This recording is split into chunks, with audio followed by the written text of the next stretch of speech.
ಕೇಸ್ನಲ್ಲಿ ರಾಜೀನಾಮೆ ಕೊಡತಕ್ಕಂತ ಅಗತ್ಯ ಇಲ್ಲ. ತನಿಖೆ ನಡೀತಾ ಇದೆ. ತನಿಖೆ ಬಂದ ನಂತರ ಅವರು ತಪ್ಪಿತಸ್ಥರ ಏನು ಅನ್ನೋದು ಗೊತ್ತಾಗುತ್ತೆ. ಅಲ್ಲಿವರೆಗೂ ಕೂಡ ಅಭಿವೃದ್ಧಿಯ ಕಡೆ ಗಮನವನ್ನು ಕೊಡಬೇಕು ಅಂತ ಹೇಳಿ ಜೆಡಿಎಸ್ನ ಶಾಸಕ ಜಿಡಿ ದೇವೇಗೌಡ ಅವರು ಎಲ್ಲಾ ರಾಜಕೀಯ ನಾಯಕರುಗಳಿಗೆ ಕಿವಿ ಮಾತನ್ನ ಹೇಳ್ತಕ್ಕಂಥ ಕೆಲಸವನ್ನು ಮಾಡಿದ್ರು. ಈಗ ನಾನು ಒಟ್ಟಿಗೆ ಅವರಿದ್ದಾರೆ.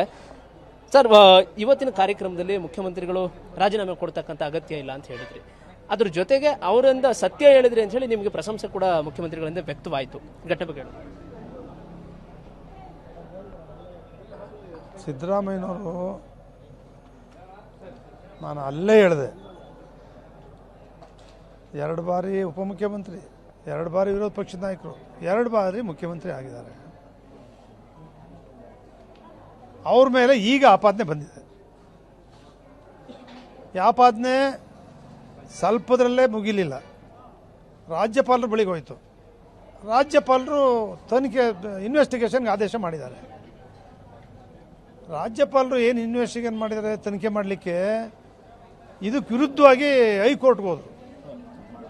ಹೈಕೋರ್ಟಲ್ಲೂ ಕೂಡ ರಾಜ್ಯಪಾಲರು ಏನು ಕೊಟ್ಟಿದ್ದಾರೆ ಅದು ಸರಿ, ತನಿಖೆ ಮಾಡಿ ಅಂತ ಹೇಳಿದ್ದಾರೆ. ಆ ತನಿಖೆ ಮಾಡಿ ವರದಿ ಬಂದು ಸ್ನೇಹಮಯ ಕೃಷ್ಣ ಇಡಿಗೂ ಹೋಗಿದ್ದಾರೆ. ಇಡಿ ಅವರಾದರೂ ತನಿಖೆ ಮಾಡಲಿ, ಲೋಕಾಯುಕ್ತರು ತನಿಖೆ ಮಾಡಲಿ, CBI ಅವರು ತನಿಖೆ ಮಾಡಲಿ. ಆ ತನಿಖಾ ವರದಿಗಳು ಬಂದು ತಪ್ಪಿತಸ್ಥರು ಅಂತ ಬಂದರೆ ಆವಾಗ ಅವ್ರಿಗೆ ಶಿಕ್ಷೆ ಆಯ್ತು. ಅದು ಬಿಟ್ಟು FIR ಆದ ಕೂಡಲೇ ಯಾವುದೇ ಕೇಸ್ ಇರಲಿ, FIR ಕೂಡಲೇ ಯಾರನ್ನೂ ಜೈಲಿಗೆ ಹಾಕಲ್ಲ ಅಥವಾ ರಾಜೀನಾಮೆ ಕೊಡುವಂತಲೂ ಎಲ್ಲೂ ಹೇಳಲ್ಲ. ಯಾವ ಕಾನೂನಲ್ಲೂ ಕೂಡ FIR ಕೂಡಲೇ ರಾಜೀನಾಮೆ ಕೊಡ್ಬೇಕಂತ ಕಾನೂನಲ್ಲೇ ಅವಕಾಶ ಇಲ್ಲ. ಅಂಥದ್ರ ಬಗ್ಗೆ ದೊಡ್ಡ ದೊಡ್ಡ ನಾಯಕರುಗಳು ಇವರೆಲ್ಲ ಕುಮಾರಸ್ವಾಮಿ ಮುಖ್ಯಮಂತ್ರಿ ಆಗಿದ್ರು, ಒಳ್ಳೆ ಕೆಲಸ ಮಾಡೋರೆ. ಸಿದ್ದರಾಮಯ್ಯ ಮುಖ್ಯಮಂತ್ರಿ ಒಳ್ಳೆ ಕೆಲಸ ಮಾಡೋರೆ. ಯಡಿಯೂರಪ್ಪ ಮುಖ್ಯಮಂತ್ರಿ ಒಳ್ಳೆ ಕೆಲಸ ಮಾಡೋರೆ. ಅದನ್ನೆಲ್ಲ ಬಿಟ್ಟು ನಡೆಯೋ ಕಾಲಿಗೆ ಎಡುತ್ತೆ ಅಂದಾಗ ಎಲ್ಲರದು ಒಂದೊಂದು ತಪ್ಪಿದ್ದೇ ಇರ್ತವೆ. ಆ ಕಾರಣ ಇಟ್ಕೊಬಿಟ್ಟು ರಾಜೀನಾಮೆ ಕೊಡಿ ಇದರಲ್ಲೇ 24 ಗಂಟೆ ಜವಾಬ್ದಾರಿ ಇರೋರು ಕಾಲ ಕಳೆದ್ಬಿಟ್ರೆ ರಾಜ್ಯದ ಜನರು ಕಷ್ಟ ಕೇಳೋರು ಯಾರು? ಅಭಿವೃದ್ಧಿ ಬಗ್ಗೆ ಮಾತಾಡೋರು ಯಾರು? ಅಂದ್ರೆ ಇಲ್ಲಿ ಇರುವಂತದ್ದು ಕುಮಾರಸ್ವಾಮಿ ಅಂತವರು, ವಿಜೇಂದ್ರ ಅಂತವ್ರು ರಾಜೀನಾಮೆ ಕೇಳ್ತಾ ಇದ್ರಲ್ಲ, ಹಂಗಾಗಿ ಸೌಂಡ್ ಜಾಸ್ತಿ ಆಗಿದೆ ಅಂತ ನಾನು ಹೇಳ್ತಿರೋದು. ಪಾದಯಾತ್ರೆ ಮಾಡಿದ್ರು, ಅವ್ರ ಹೋರಾಟದ ಪ್ರತಿಫಲವಾಗಿಯೇ ನಿಮಗೆ ಜಯ ಸಿಕ್ಕಿದೆ ಅಂತಲೂ ಹೇಳಿದಿರಿ. ಈಗ 14 ಸೈಟ್ ವಾಪಸ್ ಕೊಟ್ಟರು, ನಮಗೆ ಜಯ, ಅದನ್ನು ಬೆಂತಟ್ಟಿದ್ರಿ. ಅದನ್ನು ನಾನು ಒಪ್ತೀನಿ, ಹೋರಾಟ ಮಾಡಬೇಕು. ಆಯಿತು, ಈಗ ತನಿಖೆ ವರದಿ ರಿಪೋರ್ಟ್ ಬರಲೇಬೇಕಲ್ಲ, ರಾಜೀನಾಮೆ ಕೇಳಬೇಕಾರೆ. ದಿನ ರಾಜೀನಾಮೆ ಅಂತ ಇವತ್ತು ಕೊಟ್ಬಿಡ್ತಾರೆ, ನಾಳೆ ಕೊಟ್ಬಿಡ್ತಾರೆ, ನಾಡಿದ್ದು ಕೊಟ್ಬಿಡ್ತಾರೆ. ಇದರಲ್ಲಿ ಕಾಲ ಕಳೀತೀರಲ್ಲ ನೀವು. ಅದನ್ನು ಬಿಟ್ಟು ಪಕ್ಷ ಸಂಘಟನೆಗೋ ರಾಜ್ಯದ ಅಭಿವೃದ್ಧಿಗೋ ಗಮನ ಕೊಡಿ. ತನಿಖೆ ಅದ್ರ ಪಾಡಕ್ಕೆ ತನಿಖಾ ಸಂಸ್ಥೆಗಳು ತನಿಖೆ ಮಾಡ್ತಾರೆ. ಮೂಡಾದ ಕಂಪ್ಲೀಟ್ ತಿರುಳು ನಿಮ್ಗೆ ಗೊತ್ತಿದೆ, ಯಾಕಂದ್ರೆ ಬಹಳಷ್ಟು ವರ್ಷಗಳಿಂದ ಅಲ್ಲಿ ಸದಸ್ಯರಾಗಿದ್ದಾರೆ. 50-50 ಅನುಪಾತನೇ ಸರಿಯಿಲ್ಲ ಅನ್ನೋ ಮಾತುಗಳಿದ್ದಾವೆ, ಇಲ್ಲಿಗೆಲ್ಲ ಅನ್ನೋ ಮಾತುಗಳಿದ್ದಾವೆ. ಇದ್ರ ಬಗ್ಗೆ ಹೇಳಿದ್ರೆ 50-50 ಅನುಪಾತ ಮಾಡಲೇಬಾರ್ದು ಅಂತ ಯಾರು ಹೇಳ್ತಾರೆ ಅವ್ರಿಗೆ ಪೂರ್ಣ ಪರಿಚಯ ಇರಲ್ಲ, ಇದು ಅರಿವೇ ಇಲ್ಲ. ಯಾವತ್ತೂ 50-50 ಇರಲಿಲ್ಲ. ಸುಪ್ರೀಂ ಕೋರ್ಟು ಒಬ್ಬ ರೈತನಿಗೆ 1 ಎಕರೆ ಲ್ಯಾಂಡ್ ವ್ಯಾಲ್ಯೂ ಇವತ್ತೇನೋ 2 ಕೋಟಿ ಇದ್ದರೆ ಅವನಿಗೆ 8 ಕೋಟಿ ಕೊಡಬೇಕು ನೀವು ಅಂತ ಆರ್ಡ್ರ್ ಮಾಡಿಬಿಟ್ರು. ಅಥವಾ 1 ಕೋಟಿ ಇದ್ದರೆ 4 ಕೋಟಿಗೆ ಕೊಡಬೇಕು ಅಂತ ಮಾಡಿಬಿಟ್ರು. ಅದಾದಮೇಲೆ ಪ್ರಾಧಿಕಾರಗಳಲ್ಲಿ ದುಡ್ಡಿಲ್ಲ ಅಷ್ಟು ಕೊಡೋಕ್ಕೆ.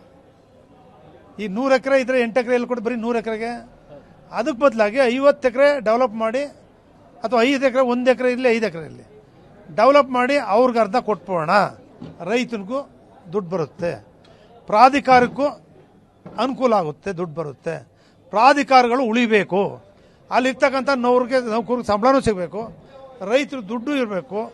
ಇದಿಲ್ಲದೆ ಹೋದರೆ ಸೈಟು ಮಾಡೋಕ್ಕಾಗಲ್ಲ, ಪ್ರಾಧಿಕಾರಗಳು ಮನೆನೂ ಕಟ್ಟಕ್ಕಾಗಲ್ಲ ಅನ್ನೋ ಕಾರಣಕ್ಕೇ ಈ ತೀರ್ಮಾನ ಮಾಡಿರ್ತಕ್ಕಂಥದ್ದು. ಇದನ್ನು ತಪ್ಪು ಅಂತ ಹೇಳ್ತಕ್ಕಂಥದ್ದು ಎಷ್ಟು ಸರಿ?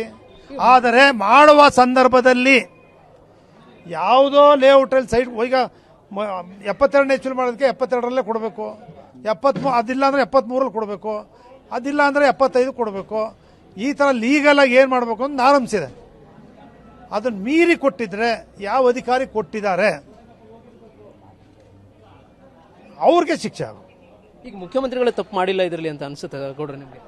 ಮುಖ್ಯಮಂತ್ರಿಗಳು ತಪ್ಪು ಮಾಡಿಲ್ಲ ಇಲ್ಲಿ ಅಂತ ಅನ್ಸುತ್ತೆ? ಮುಖ್ಯಮಂತ್ರಿಯಾಗಿ ನೇರವಾಗಿ ಅವರು ಯಾವುದೇ ಆದೇಶ ಮಾಡಿಲ್ಲ ಅಂತಕ್ಕಂಥದ್ದು ನಮ್ಮ ಅಭಿಪ್ರಾಯ. ಆದರೂ ಕೂಡ ಕಾನೂನು ನಮ್ಮೆಲ್ಲರಿಗಿಂತ ದೊಡ್ಡದು. ಕಾನೂನು ನ್ಯಾಯಾಲಯ ತನಿಖೆ ಏನು ಮಾಡಿಸ್ತಾ ಇದ್ದಾರೆ, ಅದು ತೀರ್ಪು ಬಂದ ಮೇಲೇ ಸಿದ್ದರಾಮಯ್ಯ ಅದಕ್ಕೆ ಹರಗರೋ ಇಲ್ವೋ ಅಂತಕ್ಕಂಥದ್ದು ಗೊತ್ತಾಗ್ತದೆ. ಮುಖ್ಯಮಂತ್ರಿಗಳು ರಾಜೀನಾಮೆ ಕೊಡಬಾರದು, ಮೂಡಾದಲ್ಲಿ ಅಕ್ರಮ ನಡೆದಿಲ್ಲ ಅಂತೀರಿ? ಅಕ್ರಮ ನಡೆದಿರೋದಕ್ಕೆ ತನಿಖೆ ನಡೀತಾ ಇದೆ. ಅಕ್ರಮ ಯಾರ್ಯಾರು ಮಾಡಿದ್ದಾರೆ ಅಂತಕ್ಕಂಥದ್ದು ಈ ತನಿಖೆಯಿಂದ ಹೊರಬರುತ್ತೆ. ತನಿಖೆಯಿಂದ ಹೊರ ಬಂದ ಮೇಲೆ ಯಾರ್ಯಾರು ತಪ್ಪಿತಸ್ಥಿದ್ದಾರೆ ಅವ್ರಿಗೆ ಶಿಕ್ಷೆ ಆಗುತ್ತೆ.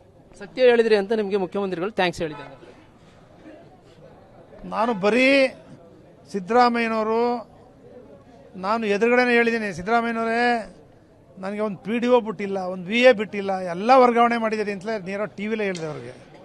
ಇವತ್ತು ಚಾಮುಂಡೇಶ್ವರಿ ಮುಂದೆ ಹೇಳ್ತಾ ಇದ್ದೀನಿ, ಅವ್ರಿಗೊಂದು ಲೆಟರ್ ಕೊಟ್ಟಿಲ್ಲ, ಅವ್ರದ್ದು ಒಂದು ದಿವಸ ಅವ್ರ ಮನೆಗೆ ಹೋಗಿಲ್ಲ. ನಾನು ಅದನ್ನು ನೋಡೋ ಹೇಳ್ತಾ ಇಲ್ಲ.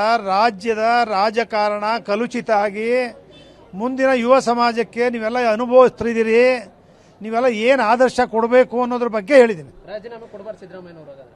ಯಾರು ಕೊಡಬಾರ್ದ್ರಿ? ಸಿದ್ದರಾಮಯ್ಯನವರು ರಾಜೀನಾಮೆ ಕೊಡೋ ಅಗತ್ಯ ಇಲ್ಲ, ಕುಮಾರಸ್ವಾಮಿ ರಾಜೀನಾಮೆ ಕೊಡೋ ಅಗತ್ಯ ಇಲ್ಲ, ಅಶೋಕ್ ರಾಜೀನಾಮೆ ಕೊಡೋ ಅಗತ್ಯ ಇಲ್ಲ. ಥ್ಯಾಂಕ್ ಯು ಗೌಡ್ರೆ. ಇದಿಷ್ಟು ಹಿರಿಯ ಶಾಸಕರು ಜಿ.ಡಿ. ದೇವೇಗೌಡ ಅವರ ಮಾತುಗಳು. ಮುಖ್ಯವಾಗಿ ಮುಖ್ಯಮಂತ್ರಿ ಸಿದ್ದರಾಮಯ್ಯನವರು ತನಿಖೆ ಹಂತದಲ್ಲಿದೆ, ಹೀಗಾಗಿ ರಾಜೀನಾಮೆ ಕೊಡ್ತಕ್ಕಂಥ ಅಗತ್ಯ ಇಲ್ಲ ಅನ್ನೋ ಮಾತುಗಳು. ಕ್ಯಾಮ್ರಾ ಪರ್ಸನ್ ಜೀವನ್ ಜೊತೆ ಪುನೀತ್, TV5 ಮೈಸೂರು.